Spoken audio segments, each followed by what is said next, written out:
Alright, what the fuck is up, everyone? Prison Miller here. Today we will discuss the big four of nu metal. So, as you guys know what the big four is, example, the big four of thrash metal is Metallica, Megadeth, Slayer, and Anthrax, or big four of grunge is Nirvana, Alice in Chains, Pearl Jam, and Soundgarden, stuff like that. And big four, okay, here's what the big four means. It determines on how long the band has been, like, since near day one. It has to be a big impact on the genre, like, such as album sales, stuff like that. Like, it has to be, like, a huge influence on the entire genre. It's not just bands that you like, not just your most favorite, not just what's popular right now. It has to be, like, the whole entire thing. And those examples of that I just mentioned, yeah, they have to, like, make a huge impact to it with the whole, not just its own genre, but music in general.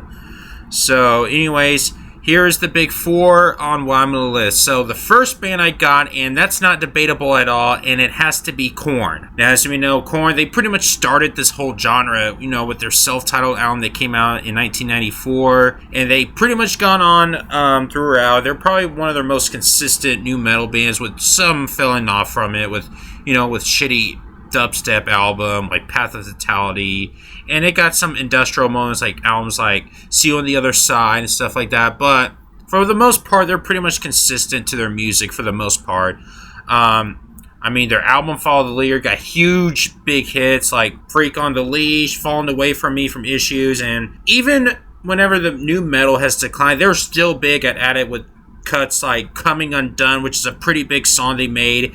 Even though it's a nu metal song, and despite nu metal falling down, it's still a pretty big song, which is pretty surprising, and it's still considered as a nu metal song. So, yeah, they definitely hit it. We could trace the whole entire generation of nu metal right back to Korn. So, this is not debatable. Korn definitely belongs to the list. Alright, next up we got is Limp Bizkit. Now, whether you guys love Limp Bizkit, and whether you guys hate Limp Bizkit, they're kind of impactful to the scene with the rapping and DJs and stuff. Like, I don't know any rock band that has a DJ before Limp Bizkit did. Not as far as I know of. I may be missing something here. Whether you love them or not, whether you hate Limp Bizkit or not, they definitely impacted. Like, they really blew up big time with the albums like Significant Other. Like, probably one of their biggest nu metal albums out there.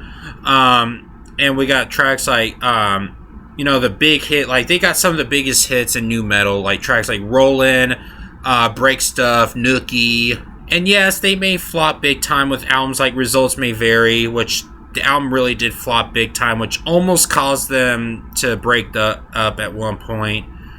And whether you love them or not, Russ Borland has some really great guitar technique skills, like with the riffs and stuff like that. Like, he's definitely a talented guitarist. And I feel like the main reason why people hate Limp Bizkit is mainly because of Fred Durst. With his lyrical content and his attitude throughout the music and stuff like that. But I could trace the whole entire generation of rap rock, rap metal, or nu metal, trace it right back to Limp Bizkit. Whether you hate them or not, Limp Bizkit belongs in the big four. And no, I may not be the biggest fan of Limp Bizkit either, but I have to admit, they belong in the big four. Alright, next band we got is Slipknot. As we know, they pretty much blew big around 1995, almost as big as Limp Bizkit did in 1999 with their self-titled debut album. Very impacted the whole genre. Same with Iowa and some albums after that, with tracks like Wait and Bleed, Spit It Out, Surface Saint Sick, and then we got Iowa that came out 2 years later with tracks like People Equal Shit, and this whole mass thing with 9 members, with extra percussion, DJing, samples, and all of that stuff going on. Their first album is easily heavy influence towards the nu metal genre. Definitely a huge impact, especially with the future nu metal bands. We could go directly right back to Slipknot, and even the non nu metal bands like modern metal can go directly right back to Slipknot. Not just nu metal in general, but in heavy metal in general. So, like with a term like Knotfest, stuff like that. So that's not quite a debatable for this one either. Slipknot definitely belongs in the big four of nu metal.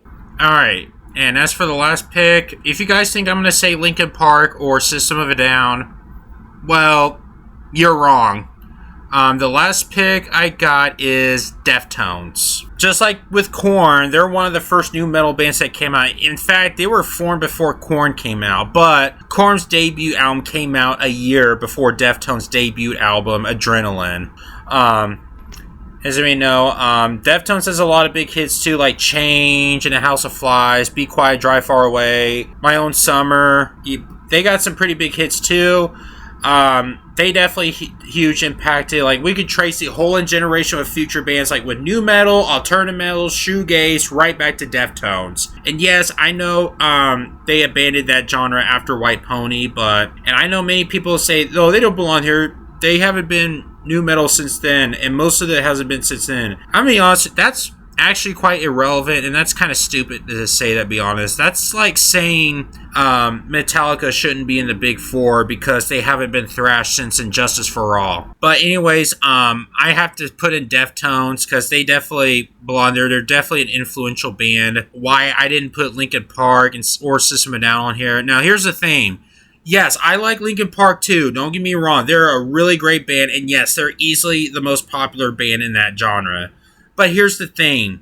They showed up kind of late to the game. Like, Hybrid Theory came out in 2000, late 2000, and new metal was a really big before that album came out. And not only that, they just came out like towards near the end of the huge new metal population. You know what I mean?